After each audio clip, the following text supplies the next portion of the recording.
You're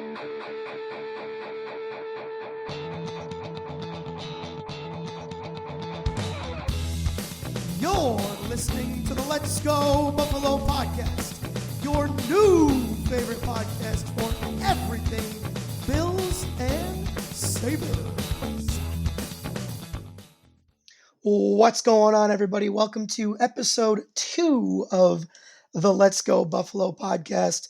We're going to toss it around here real quick for some intros just to give you a refresher on who we got here. Tom, what's going on, buddy? Hey, what's going on, guys? Good to see you. I'm glad we're back here at it. Good to see you. You too, pal. And Jake, what do we got going on, brother? I gotta give a quick shout out to our listeners that have never missed a single episode because we appreciate you all very much. I'm excited to be here, guys. Got outside today, feeling good. Yeah, buddy. Good. Love that. Well, hey, pals. Should we start by opening a beverage here? We should. You gotta tell us how you're feeling today too, Nigel. What's going on, yeah, man? that's right. Good call. I'm just so excited to get this beer open. Yeah, good to be back. I'm Nigel. Yeah, man, been grinding for sure, but it's been a good couple weeks. It's been a bummer that we haven't been able to be as consistent as we wanted to be. I think that's mostly my fault, but it's good to be back. We'll hop in. We're rolling. We're rolling with it. Let's pop a beer. Yeah, let's get this conversation going. Excellent. Cheers, brothers. Cheers, boys. Love it. Jake, what are you drinking tonight? I'll go first. Yeah, I'm drinking a rare Vos. Excuse my Belgian. It's from Omegang. Bonjour. So a Belgian amber ale. Yum. Yeah. I have a really tasty Narragansett shandy. Ooh, Tom, summer shandy, you. You got to get that M out of your mouth, brother. It's Narragansett. I can't say it right. Notch, how about you? Man, I am actually drinking the exact same thing that I was the first time we recorded. I'm still sucking back that kind, which is interesting because I'm actually recording from my folks' place tonight. So I'm at a different location and drinking the same beer. So yeah, man, still love this. There should probably be a fine for that. We should really be having a different beer, like at least can't have the same beer 2 weeks in a row. I think you got to finish your beer. I think that's what it is, and go get a new one. Chug the whole thing right off the hop here. Yeah, that'd make for a great podcast. Awesome, boys. Well, hey, what are you saying? For those curious listeners, we are going to be posting a beer corner spreadsheet. So if anybody wants to follow along and drink along with your pals here, we will be posting that along with our episodes over on our Instagram. Go follow us on Instagram at Let's Go Buffalo Pod. That's right. Over on the IG, and we're eventually going to figure out how to get us on the old X platform, but that's going to be for another day. Yeah. We've barely figured out the Instagram, so we're going to get there. So go follow us there. Go follow us on Spotify. Give us a review. Give us a 5 stars. Give us a high five of some whatever you can. Yeah, we're in for it. Yeah, episode 1 is on Spotify. That was an Apple podcast. That was a journey in and of itself. I think Tom almost broke a computer as we went through that podcast. Yeah. So, you guys are paying our rent, so go give us a good rating. Yeah, love it. All right, boys, what do you say? You guys want to start Bills or talk a little Sabres first? Give me some Sabres. My appetite has been growing now that I've learned that I get to have a weekly class with you, buddy. So beautiful. I got some noob cues that I want to start off with. Can I hit you, boys? Yeah, let's jump into some Sabres noob cues. Just to give our friendly listeners a quick recap, I am a complete Sabres newbie. I have been a follower, a fan through these two. Just whenever I hang out with them, I love talking about it, but I've not really spent much time of my own. So I'm excited to kind of pick that up here. And I'm going to start off with some kind of basic questions, and I think that will be good, for me, because this is all about me, but also hopefully for you guys out there who are maybe in my shoes too. So can you guys start, number one, could you give us a quick rundown of like the hockey schedule? Like, where are we in the year? What happens? Like, what around? Because it feels like there's always hockey. It's kind of like baseball. There's like 1,000 games all the time. So what's going on? Give me a kind of a rundown of the hockey schedule. Jake, you want to go first, buddy? Yeah, sure. There definitely is. It feels like there's always games. So I'll take it from the Stanley Cup is won. It's awarded to the winners, and they go off and party with it for the summer. Around Where when? When is the Stanley where Cup? do we I go from here? can tell It's you. like early June, mid June, Okay. usually. So Okay. from there, you have the draft that happens at the end of June. So that's happened for Buffalo and every team. Yep. We'll Okay. get more into the draft another time. And then usually July 1st is when free agency begins. Players start signing with other teams around the league. And then after free agency, mid July till early September, it is dead. And that's where we are right now. There is very little happening. Everybody from the players to the general managers to the guy scrubbing out the urinals in the arena are all away for the summer. Um, Once I'd say like September 1st starts rolling around, that's when you start seeing a little bit more activity. Some of the players that haven't signed yet latch onto teams, and training camp usually begins, I'd say, mid September. Training camp and preseason happens for about 2 or 3 weeks, and then it's puck drop for the season, early October. And yeah, from there, schedule runs through till April, mid-April, and playoffs begin mid-April. 82 games happen between then, early October to April. Shoo. So a lot Yeah. of games to pack in there, and Okay. from there you have, if your team's lucky or good or both, 4 rounds of playoff series to watch till Hmm. hopefully your team raises that Stanley Cup and goes off and parties for the summer. Man, Yeah, I can't buddy. wait to pay attention to playoff hockey. I've always heard that is like the Oh, most electric TV you can ever watch is it, Oh, it playoff hockey. it honestly, and I mean, like you guys know what a football nut I am. I Playoff hockey so immensely, in my opinion, dwarfs NFL playoffs. And I mean, Which like is crazy because the Sabres have not been involved. the Sabres. You're just that locked in over the sport. Yes, Not even your own investment of your own team. Like yeah, lit- that's the thing that's that I'm really excited to like, okay, this is the that, year. that's I you watch took the word. Yeah, go as ahead, many Jake. NHL playoff games as I can. Yeah, they're 100%. so much fun to watch. The drama's there, the excitement's there. Yeah, can't get enough of it. Yep. So cool. All right. Well, thank you, pals. Yeah. Now, okay.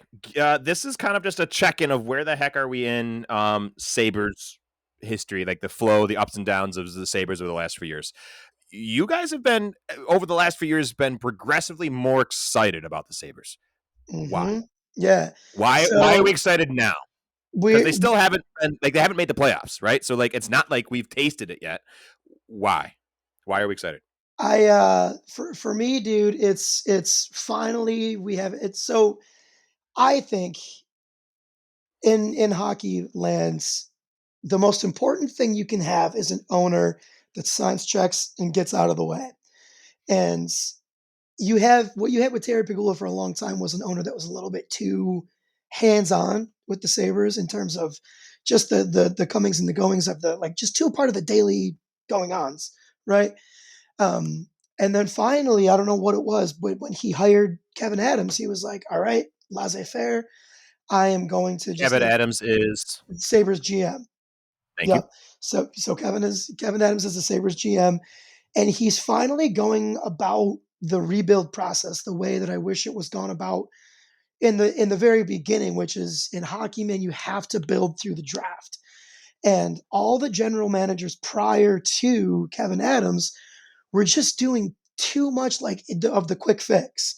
And too Yeah. much of the quick fix started to snowball into the longest NHL playoff drought in history by a long shot. So ever, yeah. So we're last season was that Kevin Adams' third year, Jake? I believe so. Yeah. Yeah. So I think where he's going into his fourth year as the GM. I should probably be fact checked on that, but um, we're finally starting to see the fruits of his labors be like really efficient here. Like a lot of his draft picks are making up this team now. A lot of like pretty much all of his free agent signings are making up this team. And it's incredible because it's the players that he's drafted that are coming together and we're finally seeing just the fruits of 4 years of his work.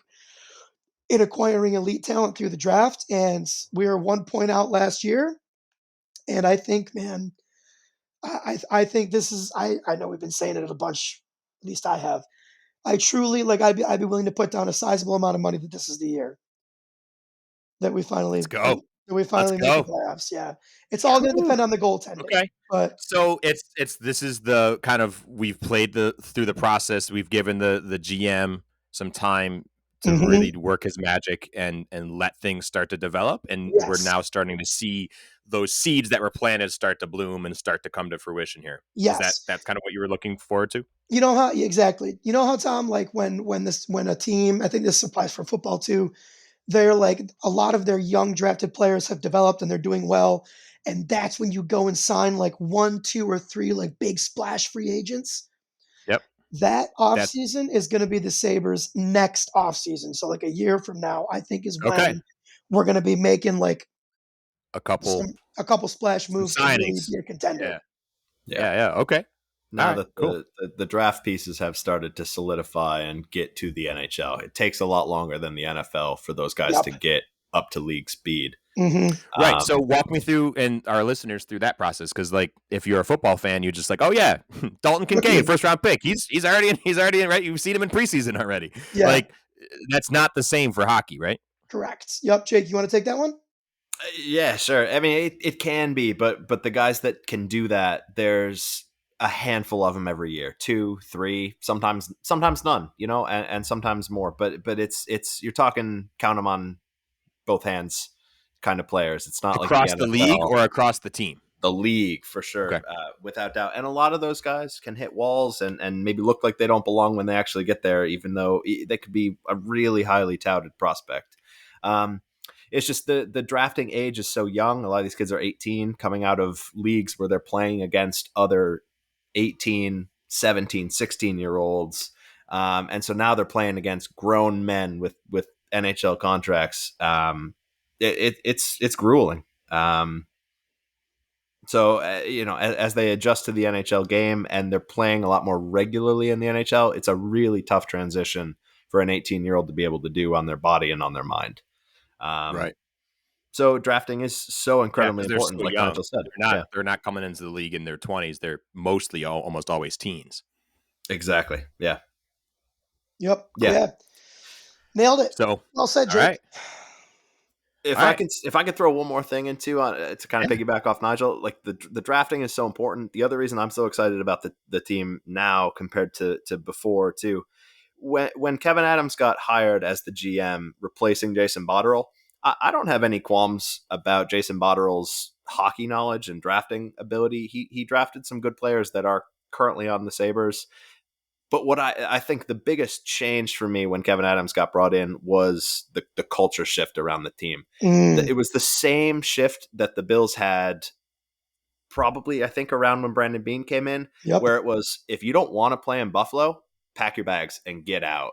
Same thing with the Sabres. There was some rumors of guys that maybe didn't really invest in the team as much as they should have. And when Kevin Adams got hired, it was a little bit of a house clearing moment of getting rid of some of the guys that didn't want to be here and bringing in people that live and breathe to be a Buffalo Sabre. And Yeah. that culture is one thing to talk about and another thing to implement. And we're on year 3 of that culture being implemented. And that's really exciting to see. Yeah.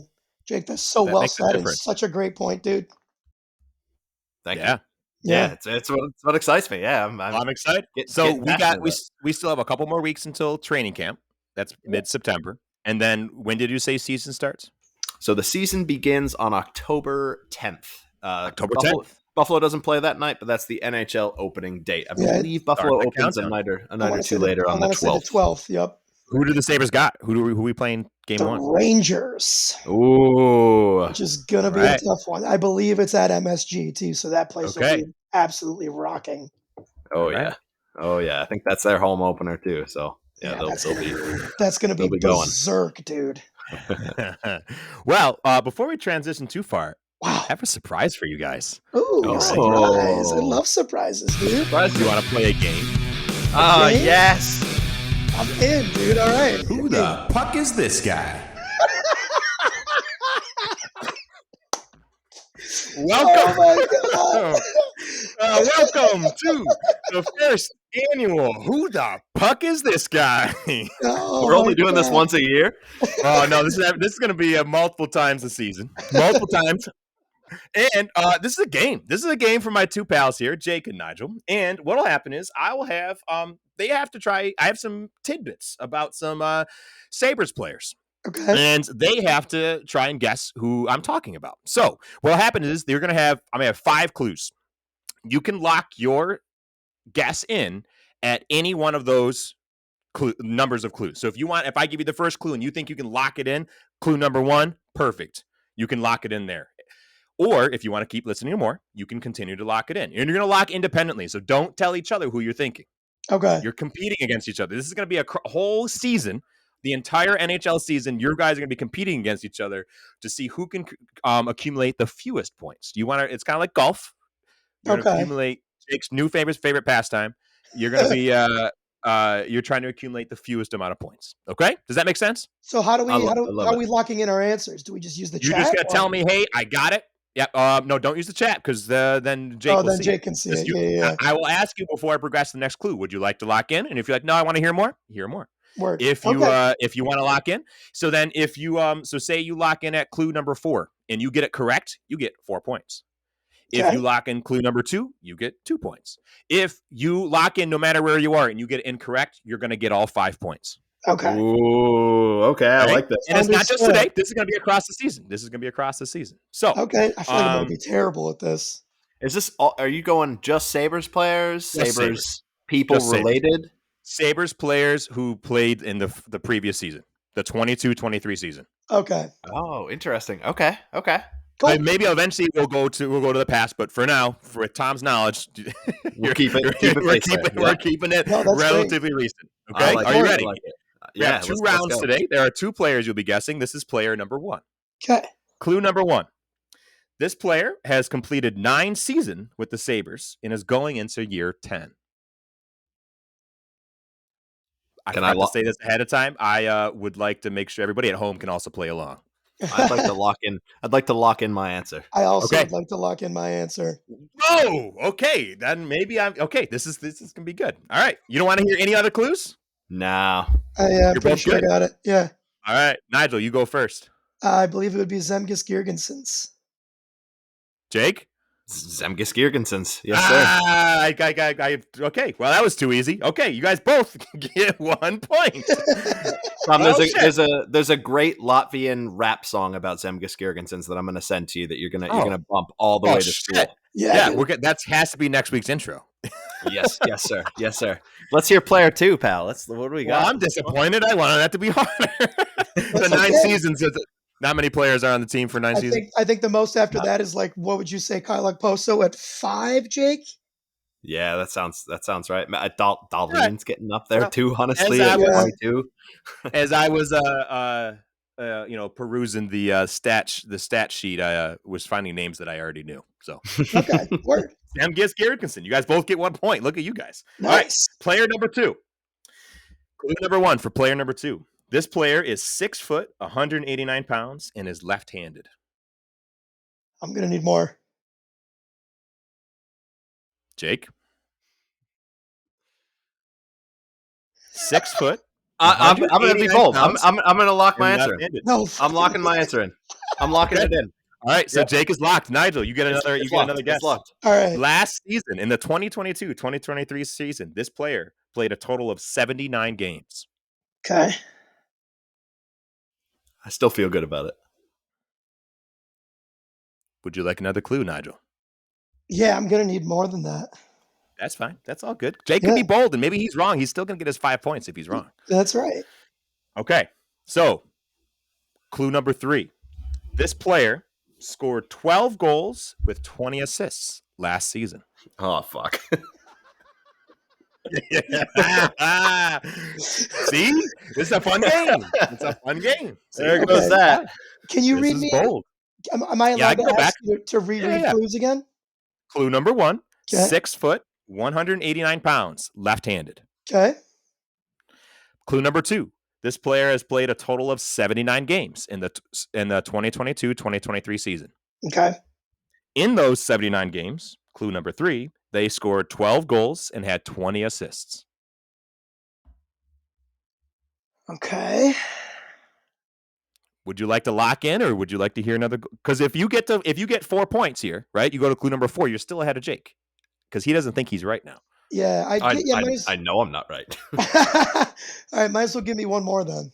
Okay, ready? Here's number 4. This player was drafted 34th overall in 2020.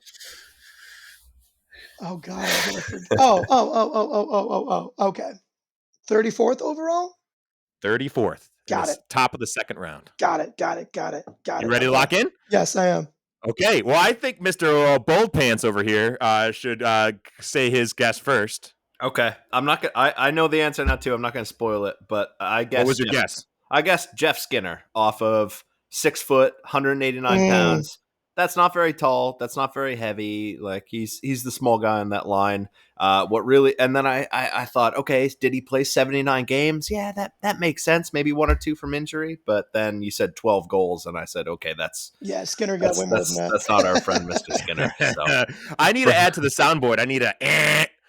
Yeah, you do. Yeah. I will add it for the future. All right, Nigel, who is your guess? Now I'm gonna be super embarrassed if I get it wrong, but I'm gonna say JJ Paterka. Correct. Nice. Well dude, done. I love Well it. done. Nigel. All right, Nigel has won the second round with guessing on clue number 4. So yeah. Nigel gets 4 points, while Jake gets 5 points. So like a for loser. round number 1 of Who the Puck Is This Guy? Nigel's leading 5 points to Jake's 6. Nice. All right. Love it. Well, thank you for good attending. battle. I appreciate you all staying along and following along at home.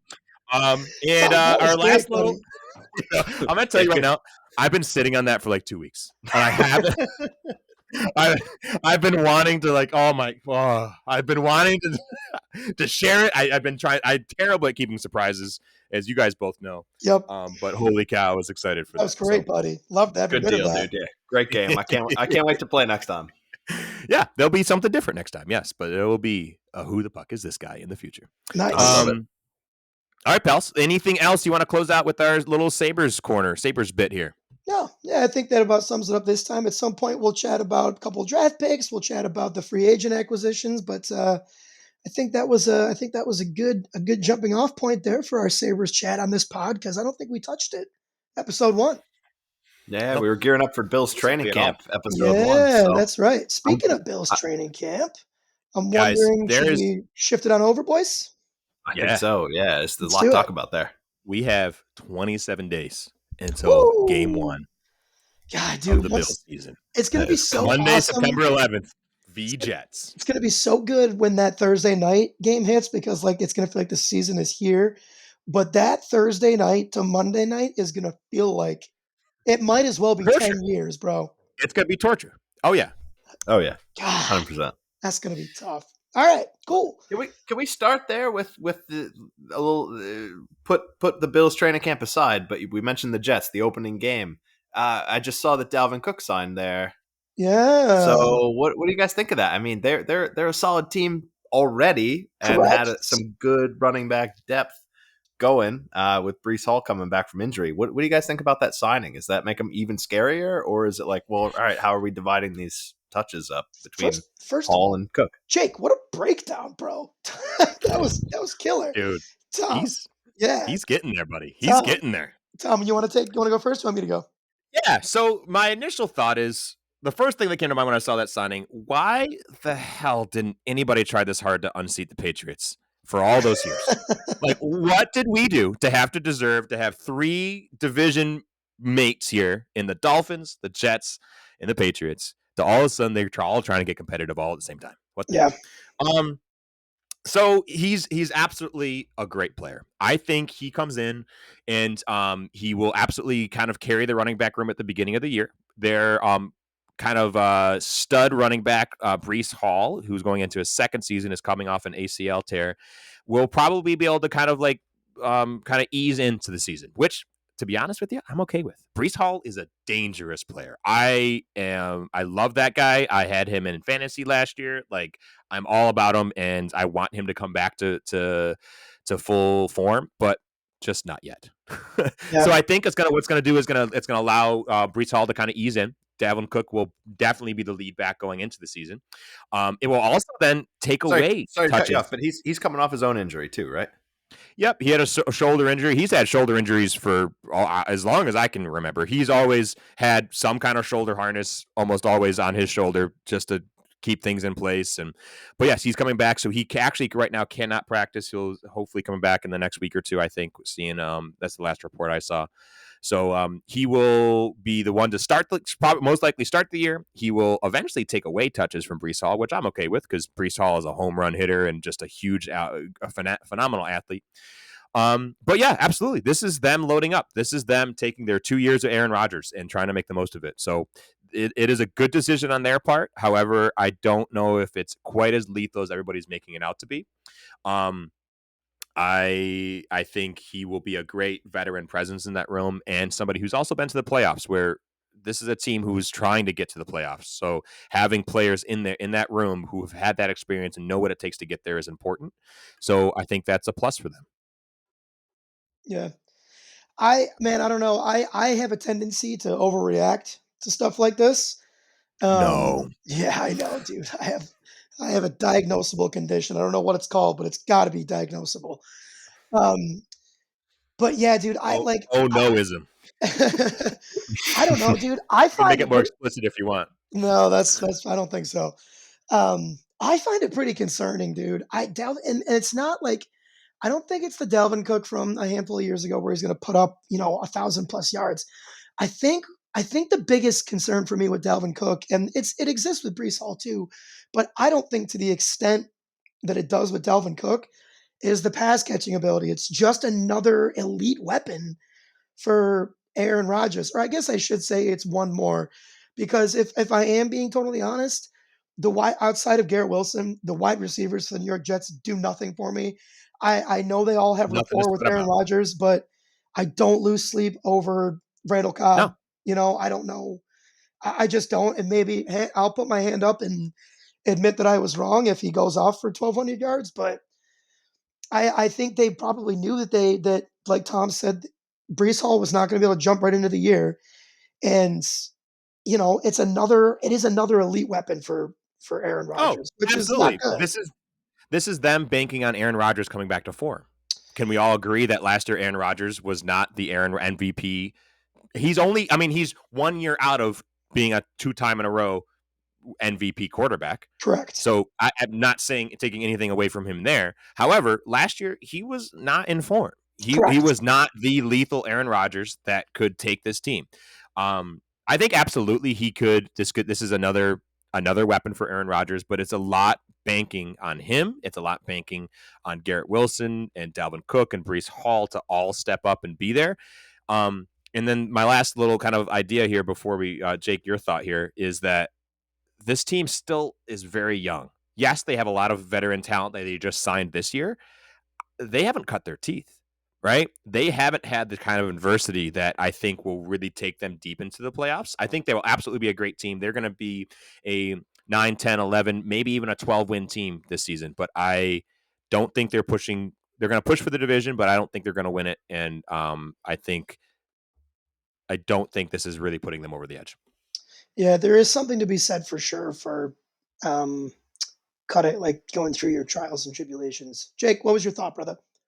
I was going to ask, like, with a guy like Aaron Rodgers that you've heard about for years, like I have, but I don't really know what makes him great. So when you say that he took a step back, um, last year, the year before, was that a weakening of the talent around him, or do you think he did take a step back in production wise? Like what are your thoughts on that? Yes. Both. Yes. Both Yeah. indeed. So it's intriguing that he's going to a system that has some really great pass catching backs and a burgeoning star in is it Garrett Wilson? Garrett Wilson. Yep. That's scary for me, seeing an environment that he's stepping into where he has those weapons. Does that scare you guys similarly, or do you think he maybe does So continue to take a step back? can I go first on this one, Tom? And I'll be quick, I Absolutely. promise. So Go I for it. think I think the biggest thing with Aaron Rodgers is he notoriously over his career, or at least in the last, I would say 6 to 8 years, is notoriously someone that has a knack for what the community views as him making something with nothing. He's really good at taking random no-name receivers and putting them on the map. He's always been really good at that while also having Devontae Adams to throw the ball to. And when you lose a guy like And Devontae Aaron Jones. and Aaron Jones, when you lose a guy, but if we're talking strictly, and Aaron Jones does catch a lot of balls out of the backfield, but if we're talking strictly wide receivers, when you lose a Devontae Adams, you are going to step back. I think it's just inevitable. Devontae Adams is the best wide receiver of the last, I would say, 5 to 6 years. Yeah, So he's catching a ball that I throw. yeah, exactly. And making it look easy.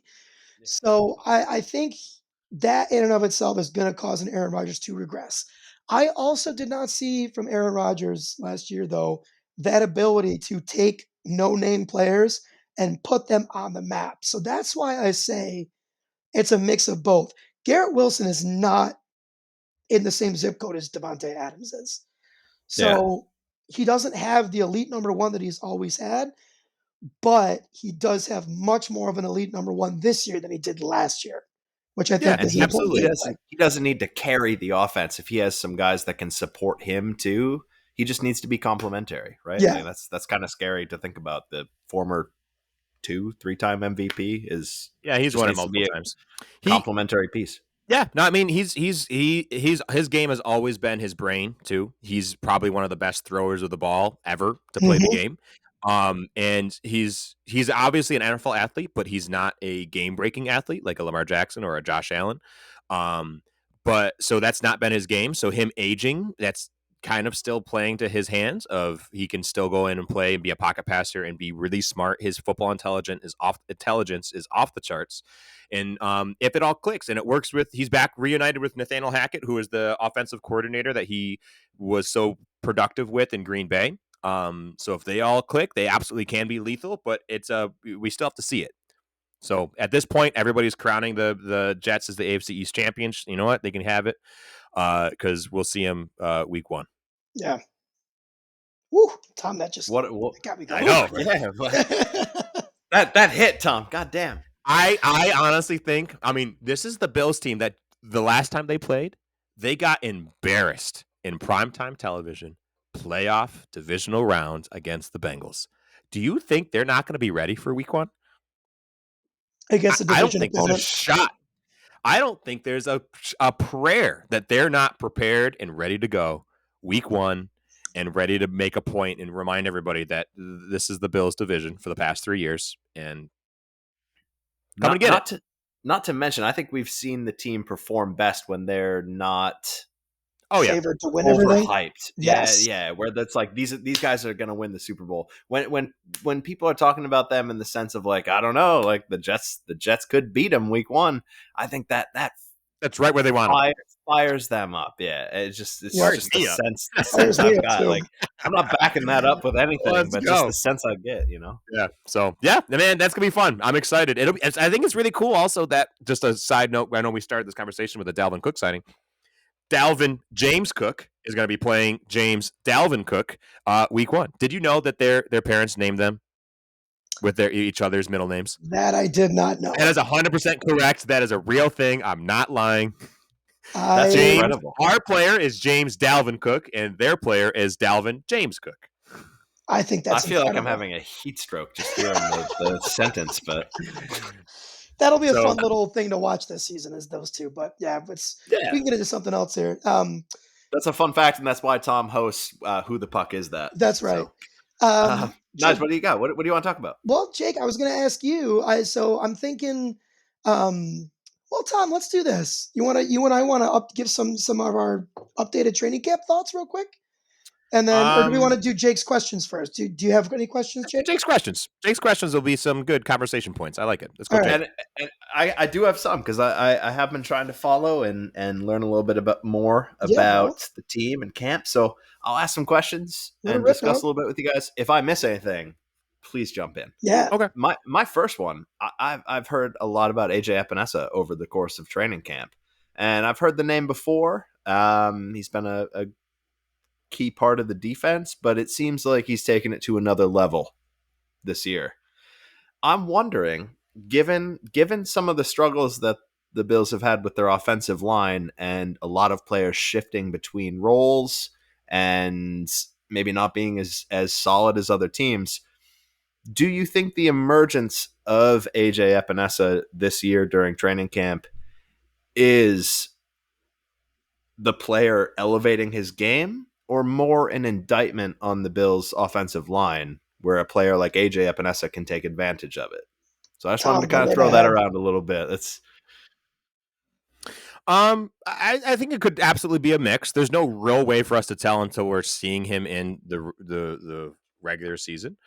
But I think he's taken a step. I think he's finally been able to. So he's been a player. When he came into the league, he was a bigger player. He was pushing 260. I can't remember his actual weight, but he was like his weight was up, and then they asked him to cut. So he was having a lot of different body transformations where he was up and down 10, 15, 20 pounds. And that's a lot to deal with as you're a young player introduced to the NFL. And I think he wasn't sure your play style changes when you're smaller. You have to rely on your footwork, your speed, your technique to really help you, as opposed to if you're larger, then you can, right, like you can use a lot more power, a lot more force that way.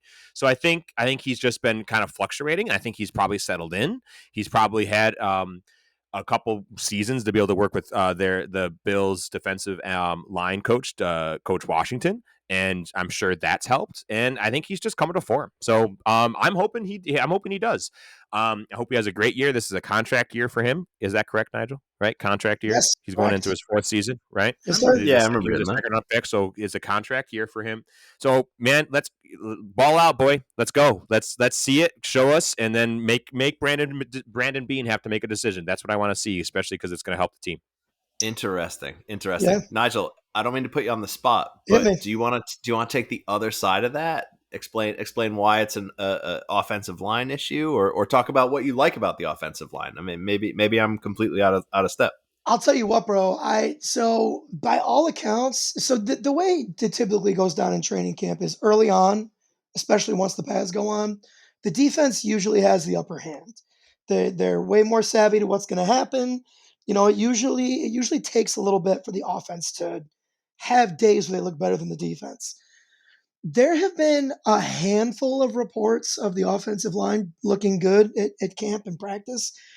The majority has been them not looking great, which is super concerning because on paper, I thought this was the best offensive line that we would have had in the last several years. You got rid of Roger Saffold, replaced him with a much more serviceable player in Connor McGovern at left guard. Dion is consistently a top 15 left tackle in the NFL. Mitch Morse is a top five. Like it always seems like the pieces are in place, but the big thing in terms of questioning for the offensive line is Spencer Brown at right guard. All this to Yeah, say, there have been a lot of question marks, at least with the offensive line performance in camp. I do think a lot of it is defensive line playing really well, though. I'm not about to put it all on the offensive line because, again, We on got a paper, stable.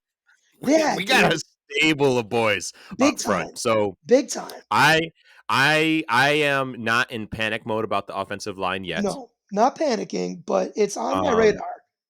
yeah, absolutely, and it should be. But I think we won't know until we really see them in true form, week one, where the offense is also doing what they're planning to do. Right now in training camp, they're doing they're playing training camp.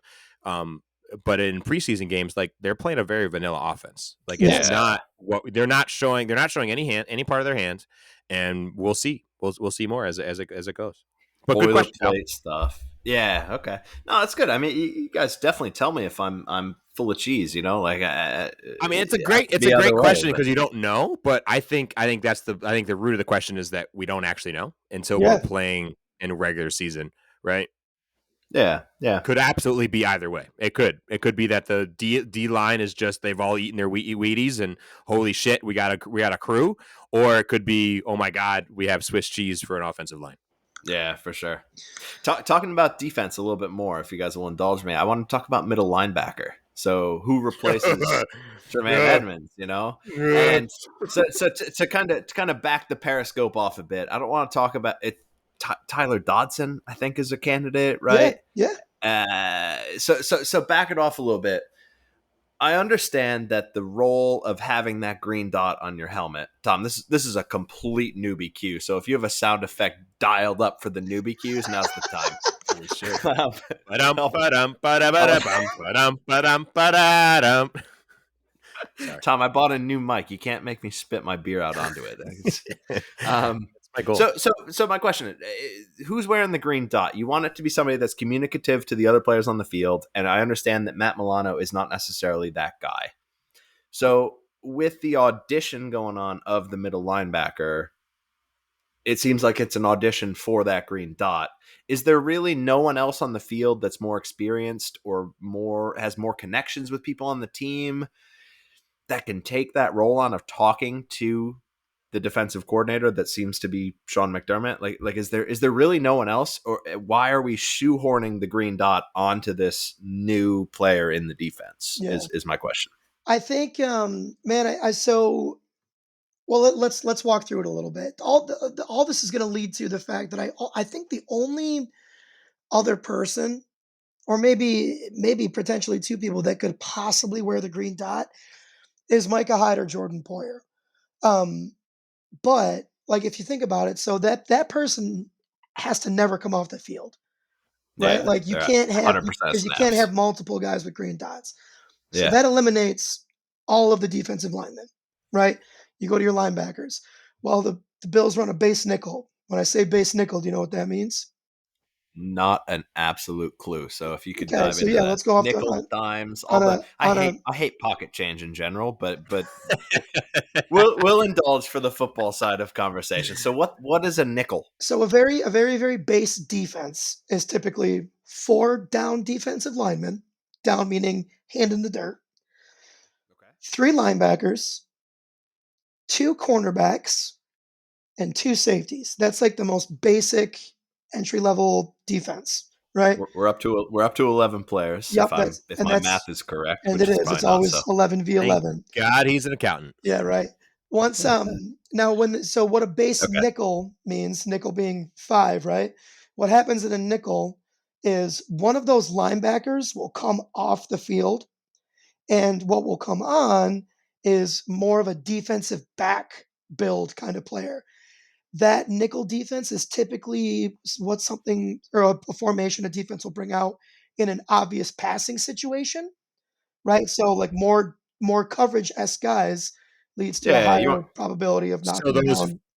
five defensive backs would be cornerback, safety, and then this new person, this new player that we just added, just to Yep, an make that addition. for that would be the Yeah. five. So that's the nickel term there. yep, You don't need people on the line to stuff a run because it's 3rd and 14. So you want people a little deeper to give you more coverage against exactly. passes. You got it, bro. Okay. Yep. So that's nickel. You want the Yes. Nickels. lighter, smaller bodies to be able to play in coverage as opposed to defending the run. Yep, you nailed it. Now, So sorry, go ahead, yeah, Don. so one quick thing. What the Bills do though, the Bills run their base defense, their like starting vanilla defense is that nickel package. So you probably heard the name Taron Johnson. Yeah, of course, yeah. Taron Slot Johnson, slot cornerback slot corner, but Yeah, he's also projected. called the nickel corner. So meaning he's that fifth defensive back. But what you get with Taron Johnson is a guy that, yes, can cover your slot players and your tight ends, but can also fill the run like a mother effer. So Mm-hmm. you get Mm-hmm. that kind of like hybrid, almost linebacker, defensive back kind of player that just, I mean, he's a starting player on this defense. Typically, a nickel corner isn't a starter. Taron Johnson's a starting player on this defense. absolutely. He's out there. Interesting. Yeah. Huh. I forgot how we got here. So we're talking about the green dot player. So Yes. generally, like historically, it's the middle linebacker, right? Because that's the person who's in the center of the defense, and they're able to be more central as to both the line and the DBs behind them. And I mean, at some point there was a quote from Sean McDermott in an interview over training camp here that he's open to other players being it. It's just a leadership role. It's a centrality role of who's literally positionally, physically in the defense. Are they able to communicate well? Because if you're a DB, if Jordan Porter's shouting from 20 yards back, like who know? And if I mean, we all know. I mean, if you've been to Orchard Park, you've been in the Ralph. Like it's loud. Like opposing crowds can negate that, and then all of a sudden you have problems. And especially if the Ralph is rocking, and we're trying to really mess with an offense. Like they need to be our defense needs to be able to communicate too. So like that's a problem, right? So I mean, I think it's a leadership thing. I think we will miss Tremaine Edmonds. I think that there is Brandon Beane. And right now, my belief is that Brandon Beane has dropped the ball. That we have not truly gotten a actual body, an actual player to come in and play a meaningful starter role. But I mean, if you look at any defense across the league, not everybody has 11 players who are top half of the league in their position. Like that there's gonna be a hole in every defense. There is. There's gotta be. There's no way. That's why the roster cap exists. The salary cap exists. Like if we could just be like baseball and we pay a gazillion dollars to everybody, then we could have kept Tremaine and could have had a best defense ever. Like that's just not a thing. So while I'm concerned about it, I still am going to wait to be truly concerned until we see a few weeks of regular season and we see this actually be an issue where teams are taking advantage of a weaker middle linebacker. Yeah. Teams across the league, other teams, like somebody's got to have the 25th, 26th, 27th best middle linebacker in the league, right? Somebody's got to have it. So other teams have had issues with this and have found ways to work around it. So I think we need Sean McDermott to step up and use his big brain and show us like, okay, can you scheme around this? Can you make this work? Exactly. Yeah. I agree it's How a do you? concern, but like I think we gotta wait. I am gonna have to wait and see until I'm truly concerned that we're actually being taken advantage of and teams are truly targeting that spot of the field. And that's kind of where I'm at. You got to design the defense around the players you have. It's Right. simple as that. If you had the best every position in the league, your job's easy. It's Right. how do you make a successful defense with the players you have against some of the most successful offenses in the league, Right. like the Kansas Cities, the Cincinnati Bengals that we've had issues with recently. So how do you go up against that? That's not a question. It can be. If you have an answer, Exactly. please. But what we also got to remember, like we got Jordan Poyer, we have Micah Hyde, we have Tre'Davious White, we have a true actual battle at CB2, which the Bills have never had. So like, and Taron Johnson, like I'm sorry, but like sign me up. Like brother Bill just tweeted today, I will follow those boys straight into battle. Yep. What they tell me to jump, how high? Let's Yeah. go. Sign me up. Let's see it.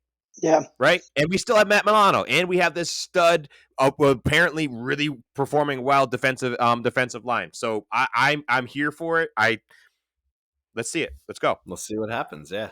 Nigel, before we move on, any other thoughts on defense in general? In general, man, my only prevailing thought right now is I hope the defensive line is actually as good as they're looking in camp. I feel like we've seen that before where they look unreal in camp and we're like, oh my God, we're going to lead the league in sacks.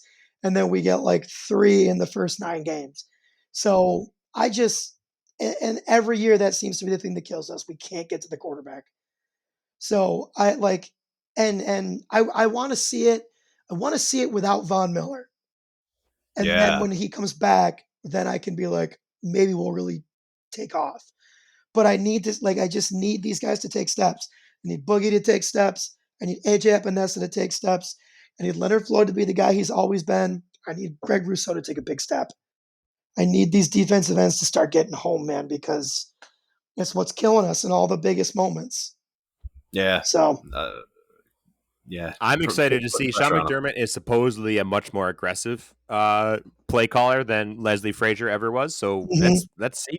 I think he's gonna dial it up and really put some offenses in some tricky situations. So I'm excited for that.